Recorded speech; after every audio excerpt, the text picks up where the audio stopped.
Hello student last video में हम लोग डिस्कस कर चुके हैं what is company and various characteristics and features of a company. Now in this video we are going to discuss our next topic which is kinds and types of a company. Last video में हम discuss कर चुके हैं company क्या है, किस तरह से फॉर्म होती है, क्या क्या फीचर्स हैं. अब हम देख लेते हैं कंपनी कितने टाइप्स की हैं और उनके फीचर्स क्या हैं. तो देखिए स्टूडेंट, जनरली आपने पढ़ा होगा 11th क्लास में there are two types of the companies. One is private company and another is public company. लेकिन इसके अलावा भी कंपनी के बहुत सारे टाइप्स और भी हैं. जैसा कि अभी एक नया टाइप जो है कंपनी है वो आपको देखने को मिलेगा 1% company.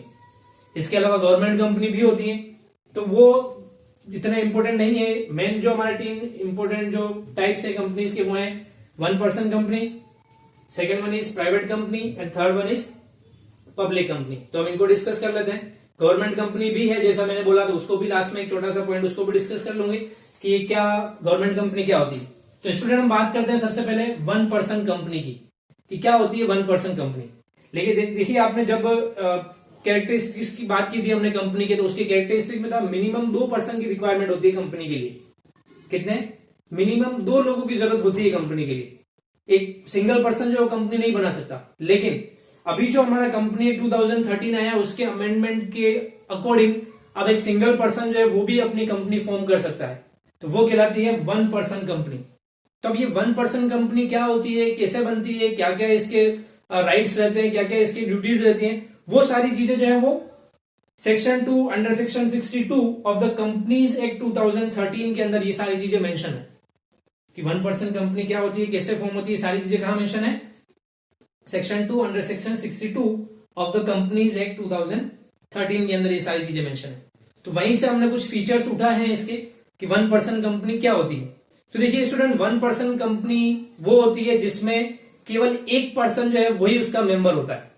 Only a single person can be a member of a 1% company और only a single natural person can form a 1% company.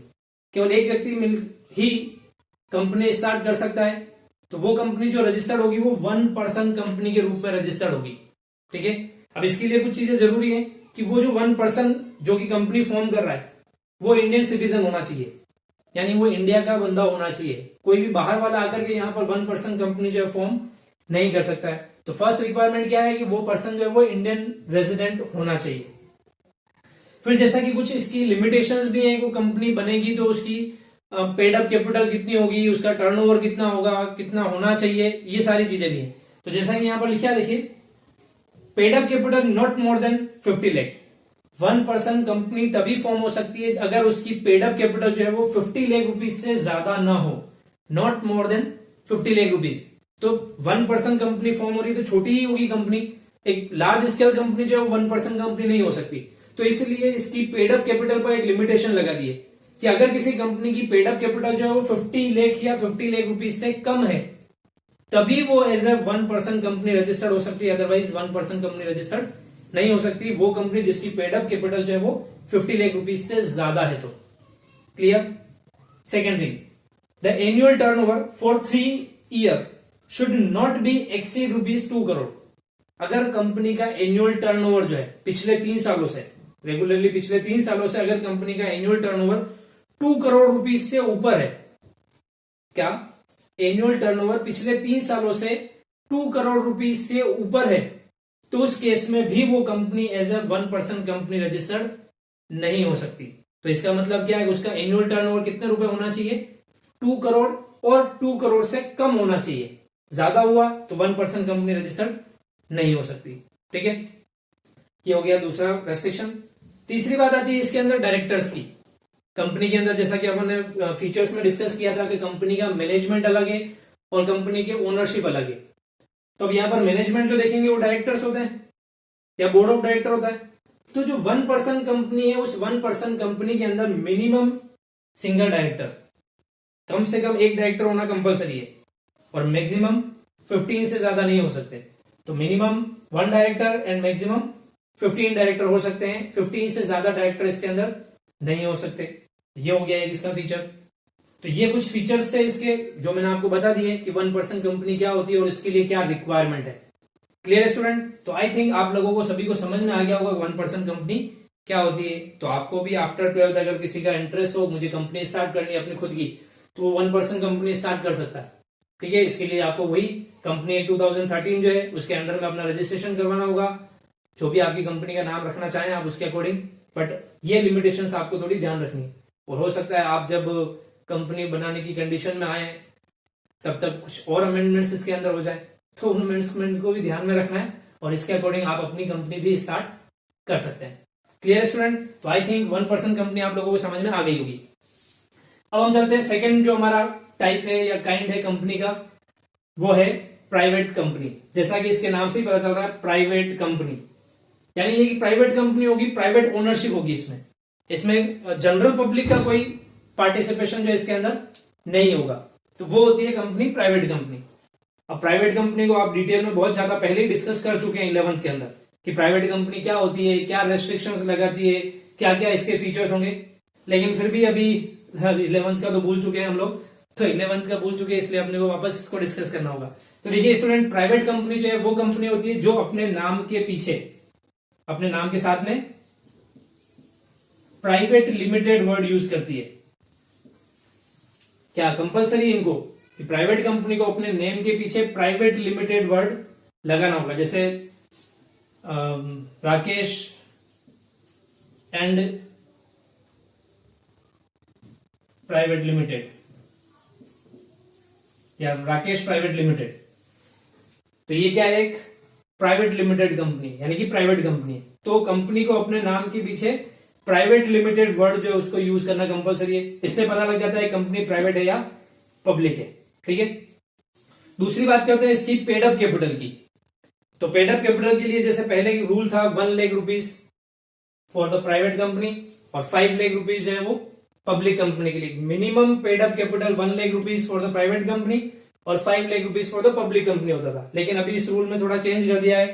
Company ने बोल दिया है कि जो भी कंपनी 2013 अमेंडमेंट एक्ट जो है उसके अकॉर्डिंग जो भी prescribed private paid up capital होगी वो हो सकती है, या फिर कंपनी अपने आर्टिकल ऑफ एसोसिएशन के अंदर भी ये चीज मेंशन कर सकती है उसकी paid up minimum paid up capital जो है वो कितने रुपए होगी, तो वो चीज यहां पर मेंशन हो सकती है। ठीक, फिर प्राइवेट कंपनी जो होती है वो कुछ टाइप के रेस्ट्रिक्शन जो है वो लगाती है अपने यहां पर, या कंपनी एक्ट 1956 या कंपनी एक्ट 2013 के अकॉर्डिंग प्राइवेट कंपनी पर कुछ रेस्ट्रिक्शंस होते हैं। क्या है वो restrictions? Private company not invite general public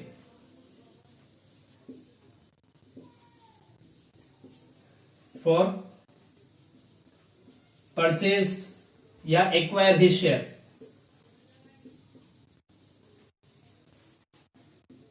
not acquire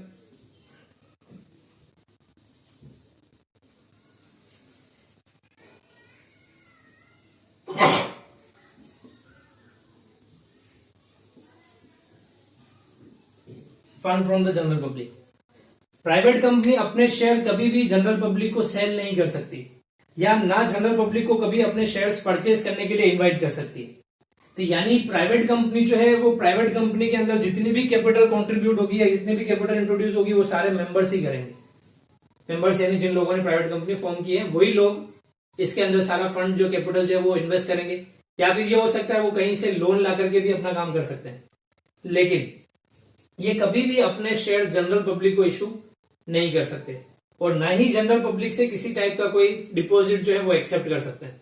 यानी कहने का मतलब ये एक प्राइवेट कंपनी है तो प्राइवेट पर्सन जो होंगे जिन्होंने कंपनी फॉर्म की है वही लोग इसके अंदर पैसा लगाएंगे। वो अपने शेयर जनरल पब्लिक को इश्यू नहीं कर सकते। हाँ, शेयर इशू कर सकते हैं लेकिन जनरल पब्लिक को नहीं। अपने जो मेंबर्स होंगे उन मेंबर्स को ही शेयर इशू कर सकते हैं। तो ये जनरल पब्लिक को इन्वाइट नहीं करेंगे और ना ही जनरल पब्लिक से किसी टाइप का कोई डिपॉजिट एक्सेप्ट करेंगे। क्लियर? फिर बात आती है इसके अंदर कि मिनिमम मेंबर्स कितने हो सकते हैं, मैक्सिमम कितने हो सकते हैं। तो मिनिमम 2 लोगों की जरूरत है इसके अंदर एंड मैक्सिमम 200। कितने मेंबर्स हो सकते हैं? Minimum 2 and maximum 200 members will be there in the private company. तो एक प्राइवेट कंपनी को फॉर्म करने में कम से कम 2 लोगों की जरूरत होगी और ज्यादा से ज्यादा आप 200% जो है उसको अपने मेंबर्स में ले सकते हैं। ठीक है, फिर हम बात करते हैं इसके अंदर डायरेक्टर्स की, कि कंपनी में कितने डायरेक्टर्स होंगे। तो मिनिमम होंगे इसके अंदर 2 डायरेक्टर्स एंड मैक्सिमम होंगे इसके अंदर 15 डायरेक्टर्स। यानी एक प्राइवेट कंपनी के लिए जरूरी हो जाता है कि उसके यहां पर मिनिमम 2 डायरेक्टर्स हों और मैक्सिमम 15 डायरेक्टर्स यहां पर भी हो सकते हैं। तो ये होती है प्राइवेट कंपनी। तो इसके फीचर्स के अकॉर्डिंग आपने देख लिया होगा कि क्या होती है प्राइवेट कंपनी। देखिए दोनों में बहुत डिफरेंस है।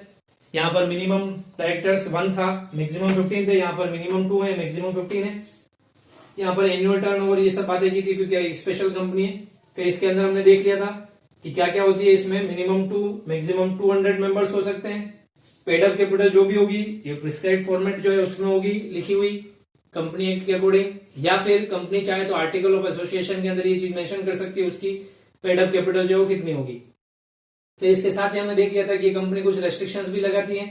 यानी ये कंपनी ना तो जनरल पब्लिक से कोई डिपॉजिट्स एक्सेप्ट कर सकती है और ना ही जनरल पब्लिक को शेयर इशू कर सकती है, और ना उनको जनरल पब्लिक को शेयर इशू करने के लिए शेयर परचेज करने के लिए इन्वाइट कर सकती है। ठीक है, अब जनरल पब्लिक को शेयर इशू नहीं कर रही है तो ऑब्वियस ही बात है ये कंपनी जो है वो प्रोस्पेक्टस भी इशू नहीं करती है। क्या ये कंपनी जो है वो प्रोस्पेक्टस भी इशू नहीं करती। प्रोस्पेक्टस वो डॉक्यूमेंट है जिसके अंदर कंपनी से रिलेटेड सारी इंफॉर्मेशन होती है which is provided by the company to the general public for acquiring their shares. ठीक है, तो वो प्रोस्पेक्टस भी इशू नहीं कर सकती। दूसरा हमने देख लिया प्राइवेट लिमिटेड वर्ड का यूज करती है अपने नाम के सामने। तो ये सारे फीचर्स होते हैं अपने प्राइवेट कंपनी के। Clear private company. अब हम बात करते हैं पब्लिक कंपनी की। तो देखिए प्राइवेट कंपनी से जस्ट रिवर्स होती है पब्लिक कंपनी। यानी पब्लिक कंपनी के अंदर मैक्सिमम शेयर होल्डिंग जो होती है वो जनरल पब्लिक की होती है। यानी ये कंपनीज जो है वो अपने शेयर्स जनरल पब्लिक में इशू करती हैं। जनरल पब्लिक को उन शेयर्स को एक्वायर करने के लिए या उन शेयर्स को परचेज करने के लिए इनवाइट भी कर सकती हैं। ये जनरल पब्लिक से किसी भी टाइप का कोई भी डिपॉजिट एक्सेप्ट भी कर सकती हैं। जैसा कि इसके फीचर्स है कि ये जनरल पब्लिक को इनवाइट नहीं करती है शेयर्स एक्वायर करने के लिए, वो जनरल पब्लिक को शेयर्स एक्वायर करने के लिए या शेयर परचेज करने के लिए इनवाइट कर सकती है। फिर ये जनरल पब्लिक से कोई भी डिपॉजिट्स एक्सेप्ट नहीं कर सकती, वो जनरल पब्लिक से डिपॉजिट्स एक्सेप्ट कर सकती हैं। हमने देखा था अगर शेयर जनरल पब्लिक को इशू नहीं कर रही है तो प्रोस्पेक्टस भी इशू नहीं करते हैं। वो जनरल पब्लिक को शेयर इशू कर रहे हैं, इसका मतलब वो जनरल पब्लिक को प्रोस्पेक्टस भी इशू करते हैं। पेड अप शेयर कैपिटल की बात करें तो उसकी भी पेड अप शेयर कैपिटल जो होगी वो मेंशन होगी एओए के अंदर जो भी है उसके अकॉर्डिंग। फिर जैसा ये अपने नाम के साथ में प्राइवेट लिमिटेड वर्ड यूज करते हैं तो पब्लिक कंपनी जो होगी वो अपने साथ में लिमिटेड वर्ड का यूज करती है। ठीक है, तो पब्लिक कंपनी के नेम के पीछे लिमिटेड वर्ड लगा होगा, इनके अंदर प्राइवेट लिमिटेड वर्ड यूज होगा। वो हमने देख लिया अदर फीचर्स। फिर हमने यहां पर बात की थी मिनिमम मेंबर्स की। तो प्राइवेट कंपनी में मिनिमम 2 मेंबर्स रिक्वायर्ड है और मैक्सिमम 200 हो सकते हैं। पब्लिक कंपनी में ये लिमिट थोड़ी चेंज है, मिनिमम 7 और मैक्सिमम अनलिमिटेड। क्या है, मिनिमम कितने लोग होने चाहिए, मिनिमम 7 मेंबर्स होना जरूरी है और मैक्सिमम अनलिमिटेड है कितने भी हो सकते हैं। तो देखिए यहां पर तो रेस्ट्रिक्शन था कि मिनिमम 2 मेंबर्स और मैक्सिमम 200 ही हो सकते हैं, इससे ज्यादा नहीं। लेकिन पब्लिक कंपनी में कितने भी मेंबर्स हो सकते, मिनिमम 7 होने चाहिए, मैक्सिमम की कोई लिमिट नहीं है। फिर इसका अगला फीचर था minimum 2 directors and maximum 15 directors are required. तो उसमें क्या होगा, इसमें मिनिमम होंगे 3 डायरेक्टर्स। कितने, मिनिमम 3 एंड मैक्सिमम 15। कितने होंगे डायरेक्टर्स, मिनिमम 3 डायरेक्टर्स होंगे इसके अंदर और मैक्सिमम 15 डायरेक्टर्स होंगे। तो ये फीचर्स हैं सारे आपके पब्लिक कंपनी के। तो मुझे ज्यादा डिटेल में इसको समझाने की जरूरत नहीं, आपको समझ में आ गया होगा इन फीचर्स से ही कि प्राइवेट कंपनी क्या होती है और पब्लिक कंपनी क्या होती है। तो पब्लिक कंपनी वो कंपनीज होती हैं जो अपने शेयर्स जनरल पब्लिक को सेल कर सकती हैं, उन शेयर्स को एक्वायर करने के लिए या परचेज करने के लिए जनरल पब्लिक को इन्वाइट कर सकती है बाय इशूइंग अ प्रोस्पेक्टस। जनरल पब्लिक से बोरोइंग्स भी ले सकती हैं, डिपॉजिट्स भी एक्सेप्ट कर सकती हैं, अपने नेम के पीछे लिमिटेड वर्ड का यूज करती हैं। मिनिमम मेंबर्स की रिक्वायरमेंट 7 है, मैक्सिमम अनलिमिटेड कितने भी मेंबर्स हो सकते हैं। मिनिमम 3 डायरेक्टर्स होना कंपलसरी है और मैक्सिमम 15 डायरेक्टर्स यहां पर हो सकते हैं। तो ये सारे फीचर्स थे आपके पब्लिक कंपनी के। ठीक है स्टूडेंट, तो आई थिंक आप लोगों को ये तीनों कंपनीज के टाइप्स जो समझ में आ गए होंगे कि what is one person company, what is private company and what is public company. इसके साथ साथ मैंने आपको स्टार्टिंग में एक वर्ड और भी बोला था, गवर्नमेंट कंपनी। तो गवर्नमेंट कंपनीज क्या होती है? तो गवर्नमेंट कंपनीज वो होती है जिसमें 51% शेयर होल्डिंग्स या 51 से ज्यादा शेयर होल्डिंग्स जो होती है वो या तो स्टेट गवर्नमेंट के पास में हो, या सेंट्रल गवर्नमेंट के पास में हो, या फिर पार्टली स्टेट गवर्नमेंट या पार्टली सेंट्रल गवर्नमेंट के पास में हो। सीधा सा कहने का मतलब गवर्नमेंट कंपनी वो कंपनी जिसकी 51% या 51 से ज्यादा शेयर होल्डिंग जो है वो गवर्नमेंट के पास में हो। It can be either a state government और सेंट्रल गवर्नमेंट और partly state government and partly central government. तो ये होती है गवर्नमेंट कंपनी। तो ये मैंने आपको सारे फीचर्स जो हैं विथ टाइप्स कंपनीज के बता दिए। ठीक है स्टूडेंट, तो इसको नोट कर लीजिए। बाकी डिटेल आपकी बुक में और दे रखी है, अगर आपको और डिटेल में जाना है इससे रिलेटेड तो आप बुक में भी इसके बारे में डिस्कस पढ़ सकते हैं, वहां पर सारा डिटेल में आपको दिया हुआ है। ठीक है, टाइप समझ में आ गए सभी को? चलिए नोट कीजिए इसको। Thank you.